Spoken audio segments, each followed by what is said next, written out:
Did you at any point say that you knew the Smash World Tour was going to be canceled? Yes. And let me clarify this. Okay.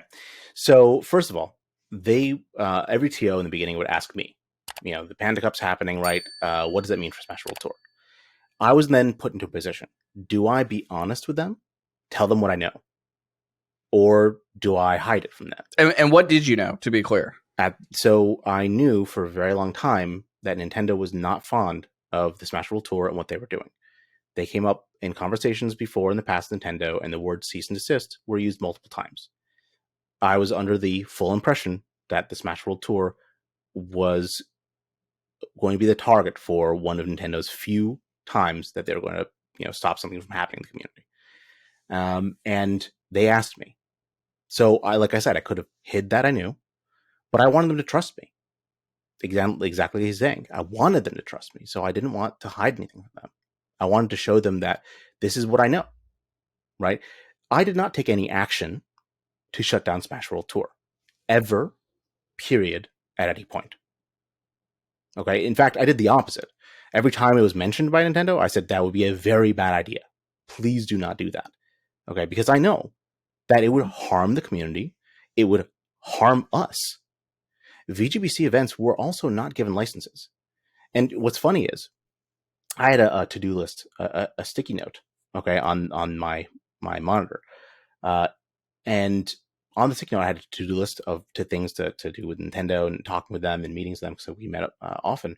And I had a reminder list that I would tell them because we had a lot of moving pieces.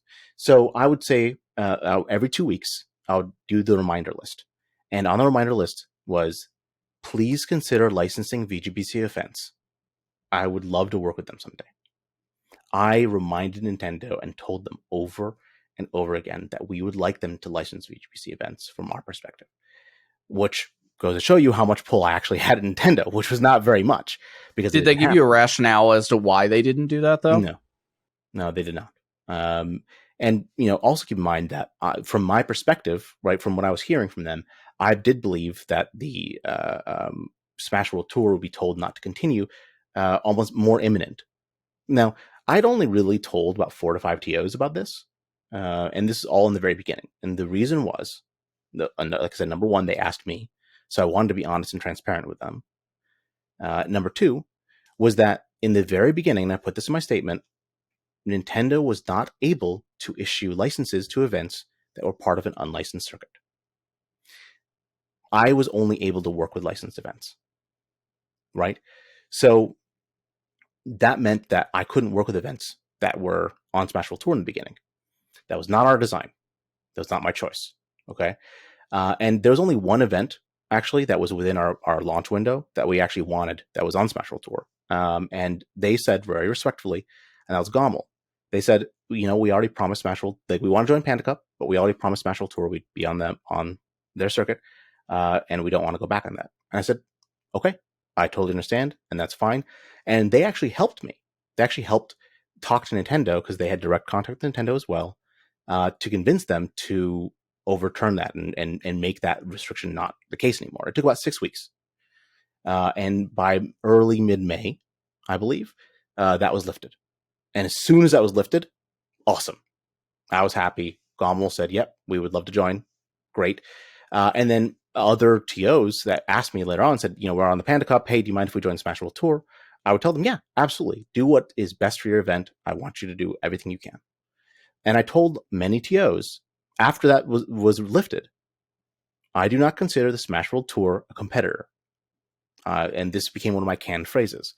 They're doing their thing, which is fantastic, and we're doing our thing. We're making 2 completely different products. I think the community will see that after the finals are done. The only thing I hope is that they don't take our finals date again in the future.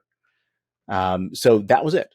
And after that restriction was lifted, I didn't hear a peep from Nintendo about shutting down Smash World Tour, so I assumed it was over. I assumed that thought process had been done, which I'd never seen before, because for years up to that point, I'd known that Nintendo was not fond of them. And so I don't even know the history there. I did mention all of this in my statement as well. Nintendo had 3 rules that they told TOs, and this is way back in the day. These things have changed since then. But before Panda was even launched and established, Nintendo had direct contact with many of the TOs that are still around, and they gave them 3 rules. They said, Number one, no mods, which Nintendo's stance on mods is very open and public. Number two, don't put Smash in the name of your event. And number three, don't make a circuit. You do those three, you good. Okay? We have no problem. There was a fourth unsaid rule, which was if we tell you don't do something and you do it, that's not good, which I think, any company in the world, that would be a thing, right? So those were the rules, right? And they talked to Smash World Tour before they launched and told them, do not launch. Smash World Tour in 2020, launched breaking 2 of the 3 rules and having been told not to do it. Did it anyways. So yeah, I was not the only one that was told directly by Nintendo within the community that they were not fond of the Smash World Tour. So again, this is the context here. My hope was not to attack them or hurt them, and I took many actions to try to help them behind the scenes because I didn't want them shut down. Again, motives, right? You have to look at motives. Why would I do that? It would hurt me for them to get shut down because I know the community. I've been in the community for 15, 16 years personally. Panda's been around for 9.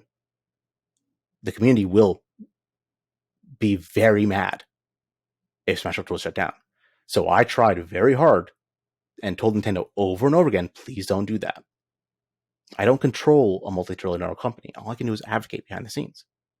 So, but I think the predicament that you're in, and I think there's part of your statement that talks about sort of the timeline here. You got greenlit for the Panda Cup in March 2022, and then you were able to, then you started kind of doing more of that outreach to TOs, the ones that you had not preemptively talked to.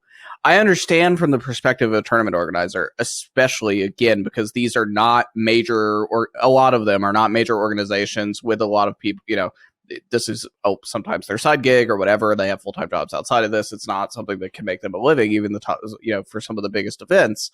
I understand that if you have groundwork laid a year ahead of time, which some of them do, being able to pivot away from something that they had already committed to, Smash World Tour, a Beyond the Summit broadcast, whatever it may be, being able to pivot away from that for your circuit, literally, within a year of any of these events, with 9 months with any of these events, is nigh impossible. Yeah. And I think that's what was the solution then, in your opinion, to that you could offer them to make that easier? Because that's the biggest problem here is how are you supposed to recruit events within 9 months at the latest? It was optional.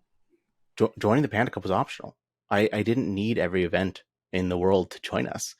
I offered it to all the major events, but the ones that had pre-existing agreements that overlapped couldn't join, and that's fine. But again, once that exclusivity thing got lifted, again, not my choice, there wasn't really any conflicts. And the original design of the Panda Cup, version 1 of the Panda Cup, which I'd mentioned again in my statement, had us doing a side stream for every event. The concept was like a jump off, like we want to do an analyst desk sort of thing, add value to the events. So we actually didn't want broadcast rights, to take away broadcast rights from anyone. We just want to do a side stream, but we need permission for that. So, again, we weren't actually looking to overlap with BTS or with VGBC. We were not looking to cause any competition. Our hope was to slip into the current ecosystem and just be complementary and be value adding to the community. That was many of our goals. So, I think that's, again, I wasn't, not trying to get everyone. It was completely optional, join us or not. Totally fine. People were licensed outside the Panda Cup. And number 2, we were trying to be non-invasive as much as possible. So, plus, from year 0, we did try to make sure people made money if they joined the Panda Cup. Not everyone could make a lot of money, but money was distributed, sometimes a very significant amount of money. I put in my statement, we spent $50,000 in one event, $90,000 on another event. Like, they got a lot out of this. It was a very lucrative offer that we had offered them, that would given them. And you know what? Only a few people offered to take it in the first year. And that's fine. That was okay with us. We weren't looking to sign on everyone to the big package. There were multiple packages. We were just hoping to get our legs. That's it. Thanks for watching Visionaries on YouTube. For more content, please subscribe to the Overcome channel.